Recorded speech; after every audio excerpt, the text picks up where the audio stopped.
Assalamu alaikum wa rahmatullahi wa barakatuhu. Que la paix et les bénédictions d'Allah soient sur vous. A'udzubillahi minash shaitanir rajim, bismillahir rahmanir rahim.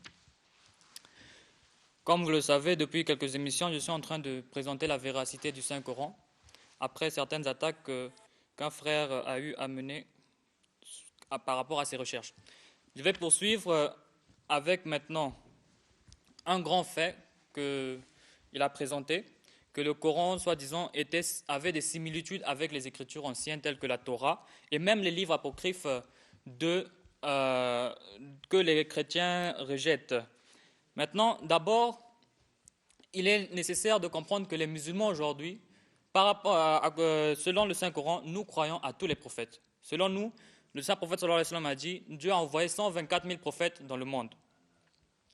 Et ces 124 000 prophètes, ils sont venus pour seulement avec un seul message. Quel message? Adorez un seul Dieu et faites les bonnes œuvres.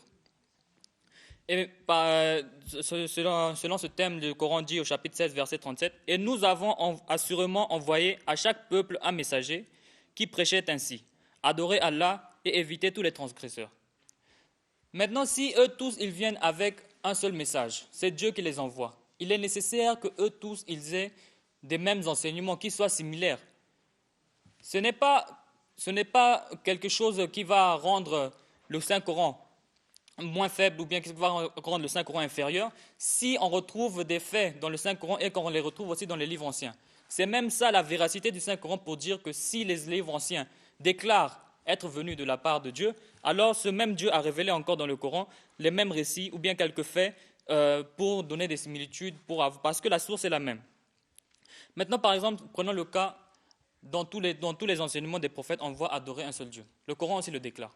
Maintenant, si le Coran déclare adorer un seul Dieu, est-ce que cela signifie que le Coran a copié ça d'un autre livre, d'un autre enseignement?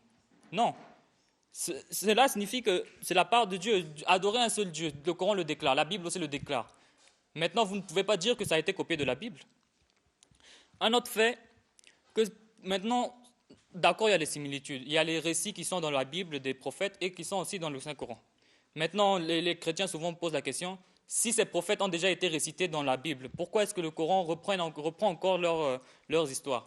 Le Coran déclare sur ce sujet que ces récits sont comme des leçons à tirer pour les musulmans, pour les gens. Pourquoi?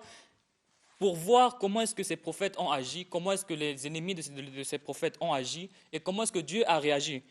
Dans le chapitre 6, verset 12, Dieu dit « Parcourez la terre et voyez comment a été la fin de ceux qui ont traité les prophètes de menteurs. » Donc, ces récits sont là comme source de leçons, source de compréhension pour les musulmans, comment agir, comment ne pas répéter les mêmes erreurs que les anciens ont fait.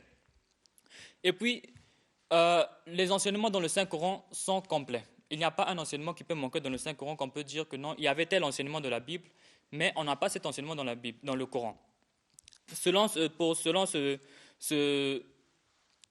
thème, Dieu dit dans le chapitre 2, verset 107, « Quelques messages que nous abrogions ou que nous fassions oublier, nous en apportons un qui soit meilleur ou qui soit son équivalent. » Par exemple, il y a des enseignements dans le Coran qui ne sont pas dans la Bible. Mais ces enseignements-là sont meilleurs que les enseignements de la Bible.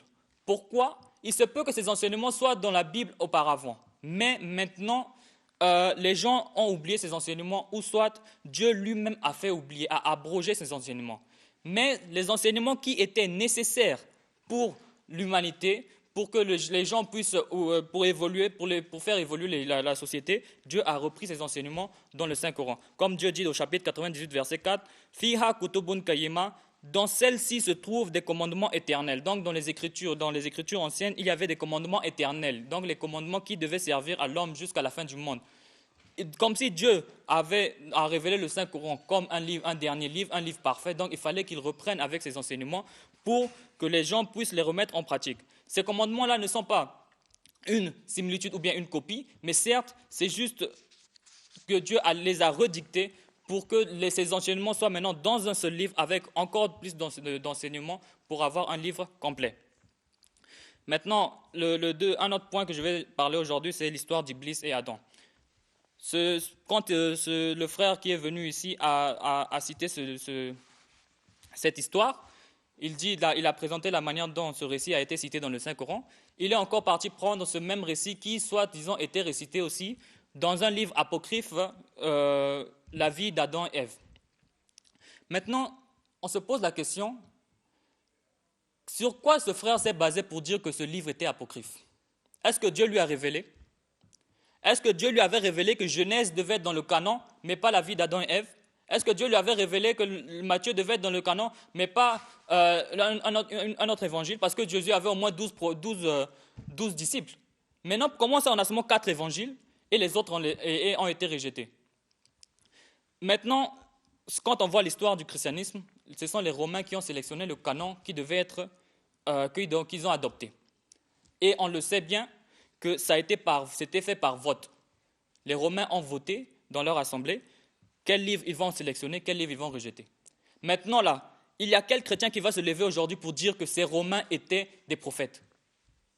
Pour dire qu'ils étaient guidés par Dieu pour sélectionner un livre qui devait être qui devait servir de parole de Dieu et un livre qui ne devait pas servir de la parole de Dieu. Maintenant, par exemple, prenons un cas. Pourquoi est-ce que les Romains ont rejeté certains livres? Parce que ces livres ne tiennent pas avec la foi chrétienne. Par exemple, les protestants, ils refusent les livres d'hétérocanoniques que j'avais présentés la fois passée, les différents canons des différentes confessions chrétiennes. Vous pouvez lire sur le commentaire sur les canons bibliques sur Wikipédia. Les églises issues de la Réforme rejettent les livres qu'ils appellent d'hétérocanoniques. Pourquoi? C'est expliqué. Certains des deutérocanoniques contiennent des textes qui soutiennent le purgatoire, comme vous pouvez voir dans 2 Maccabées 12, 43. Ce livre n'existe pas dans le canon protestant, mais est dans le canon catholique. Et l'efficacité de l'aumône pour couvrir les péchés. Et c'est dans Tobie. Maintenant, comme si la foi chrétienne est basée sur la rédemption par la mort de Jésus sur la croix. Comment est-ce qu'ils pouvaient encore accepter qu'il y ait un autre livre dans la Bible qui puisse parler d'une manière de couvrir les péchés, d'une autre manière, sans pouvoir croire à la mort de Jésus?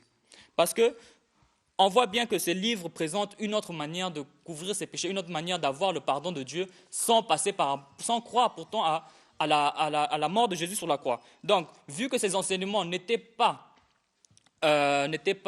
concordaient pas avec les enseignements chrétiens, avec la foi chrétienne que les protestants ont adoptée, ils étaient obligés de refuser ces canons, ces livres. Maintenant, la question se pose, est-ce que la foi chrétienne est basée sur le livre ou soit le livre est basé sur la foi? Ça, c'est une question un peu à double tranchant. Maintenant, la vie d'Adam et Ève, j'avais dit que ça a été refusé dans le canon, mais je vais lire la description qu'il y a de ce livre sur le site d'achat en ligne Amazon. Ils ont décrit ce livre par ceci. L'Apocalypse de Moïse, aussi connu comme la vie d'Adam et Ève, est un texte que les Romains n'ont pas placé dans la Bible. C'est ce que je viens de dire.